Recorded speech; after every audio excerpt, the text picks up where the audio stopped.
have a great group of panelists tonight. We have had an opportunity to have some conference calls in the previous weeks and talk about entrepreneurship and some of the things that are evolving within their various areas, whether it's consumer, business services, and on the international side. And so I think that from a scope here tonight, we're going to cover a lot of different areas that I think that will be helpful and fruitful for everyone in the room. My quick background is I'm a general founding partner of a fund called Edgewood Ventures. We invest into early stage technology companies. Our focus areas are two areas. One is India and one is in Silicon Valley. And I started a company called Key Food Ingredients. And later, Key Food Ingredients become a multi-million-dollar company, an industry leader in dehydrated garlic, onion, and vegetable business. So I started a company called Bump Technologies, really in like the second or third week of school at Chicago. It's a technology that allows you to connect two mobile phones by literally just bumping them together. So we started the company really to solve a personal problem, and the problem was being in the Winter Garden at Chicago, meeting all these new classmates, and typing in everybody's phone number and email address. I was a former engineer. I thought that was pretty ridiculous. So we built a product to solve that problem, and turns out people like to use it. Prior to Metrically, I was part of the founding team at 80/20 Media. We published JPEG Magazine. I started Metrically about a year and a half ago. We help businesses connect their data from external sources, things like Google Analytics, Salesforce, Twitter, Facebook, Zendesk, GetSatisfaction, as well as their internal data from databases and spreadsheets. Help them pull it all together in one place and create dashboards to manage their business. So we launched on iPhone originally, and that was back in March of 2009. Getting our first customer was very easy. We submitted an application to the Apple App Store. They eventually approved it. It was launched, and the first day we had, several hundred customers that download the app and use it. The next day we had several thousand. The next day we had another few thousand, and it just grew, very quickly for us. So obtaining customers is never and has never been a problem for us. Retaining them is kind of where we focus our efforts.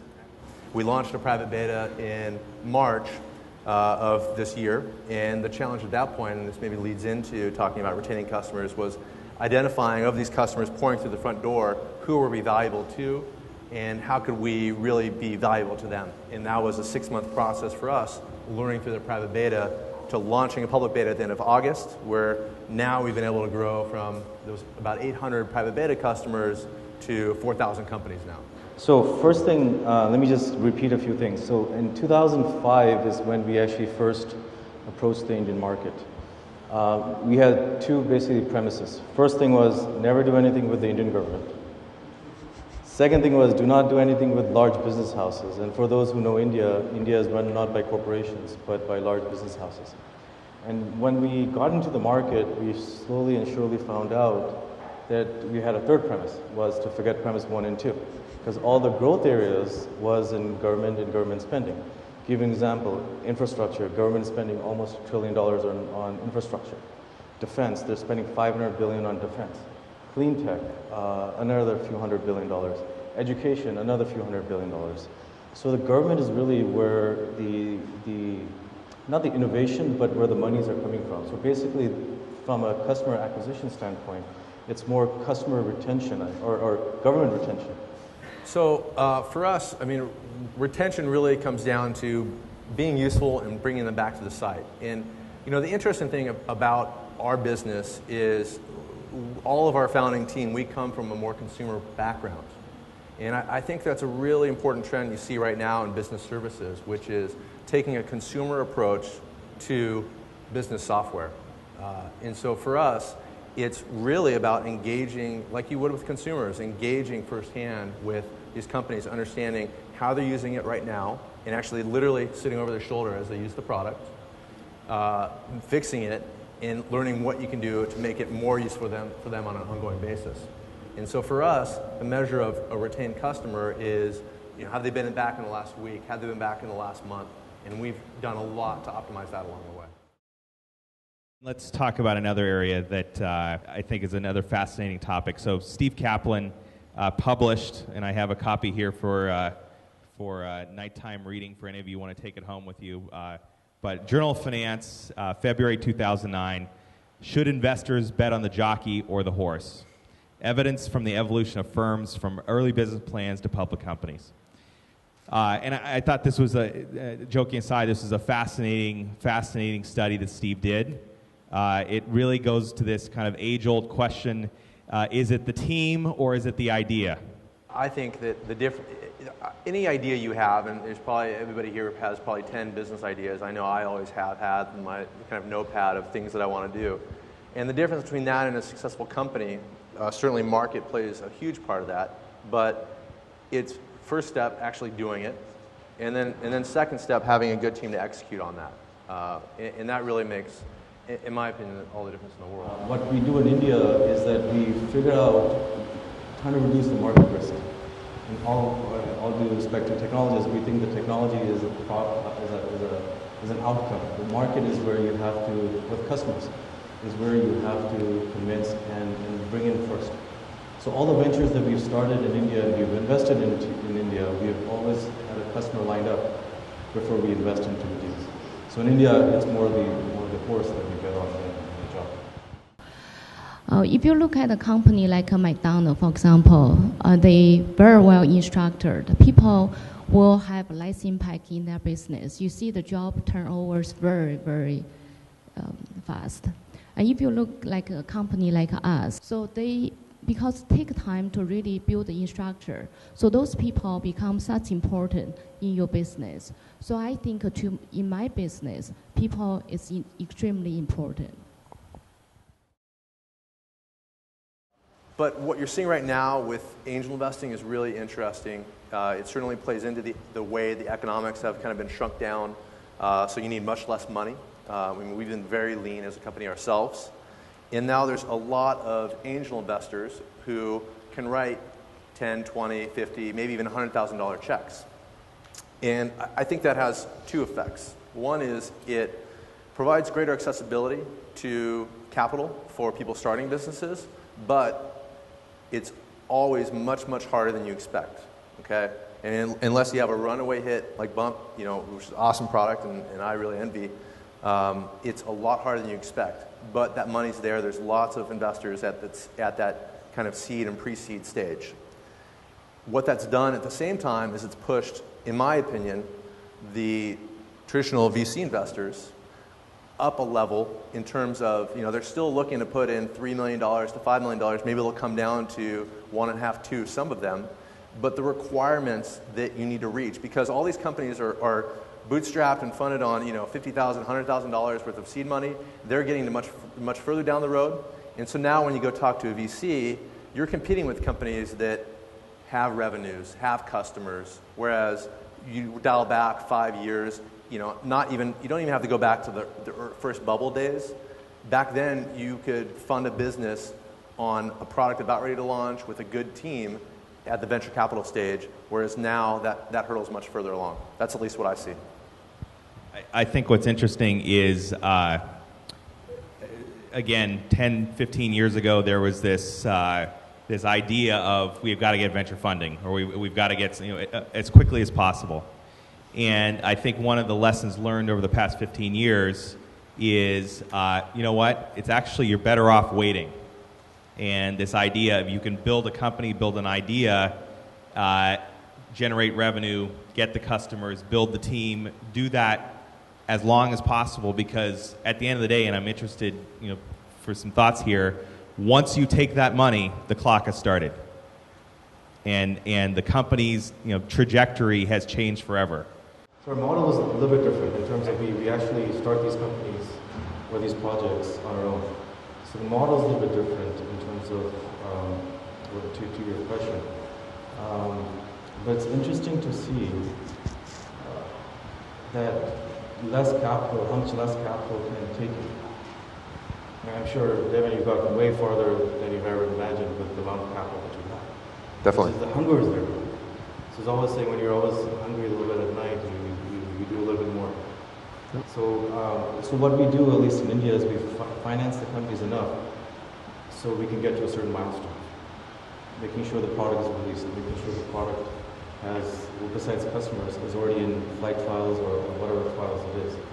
So Matt, to answer your question, things have changed, and it has changed really dynamically both in Silicon Valley as well as in India. I think this part, University of Chicago Business School play an important role. If you come to me just with an idea, I probably wouldn't fund your business. But if you come to me with a good business plan, and I see this from our graduation program, I see amazing business plan. I was just amazed how I learned from school how other people did this by end of the year. So I will fund people who coming to me with a good business plan. Obviously, whenever you've got an investor, you want to think about, how deep are those pockets? What is their ability to fund multiple rounds? If it's a traditional firm, where are they in the life of the fund? But all those kind of standard questions that a seasoned entrepreneur would ask don't necessarily apply to the angel investor or the super angel. So for those of you that have received angel investing or do angel investing, what are the questions that an entrepreneur in this audience should be asking that angel investor? I think that's an important kind of lesson to learn when you talk about funding from VCs versus funding from angels, and how what Dave is talking about here is really enabled by the fact that a VC is putting the money forward so that he can focus not on revenues but on growing the base, because the payout is going to be larger there. And I think for entrepreneurs out there, you really need to think about, is the company that I'm building, are we trying to go huge? In which case, skip the arguments about VC or angel money. It's money, and you need a lot of it. Or are you trying to build a business that, your exit's 10, 20, $50 million, then you're looking at something that angel money, even longer term, is more appropriate. I think the reason the super angel has emerged, and the other reason that the VCs are now investing in small seed rounds, is it's just so much cheaper to start a company now. I mean, we started Bump and we had 1 million users and we spent $3,000 to do that. Buying a Macintosh computer, paying $99 for our Apple developer license, and then a few other little things. So it's, you don't have to go buy servers. You don't have to go figure out, your IT department. You just get on Google Apps, you go on Amazon Web Services, and you're done. It costs a few $1,000s. So that kind of motivates the shift of investing.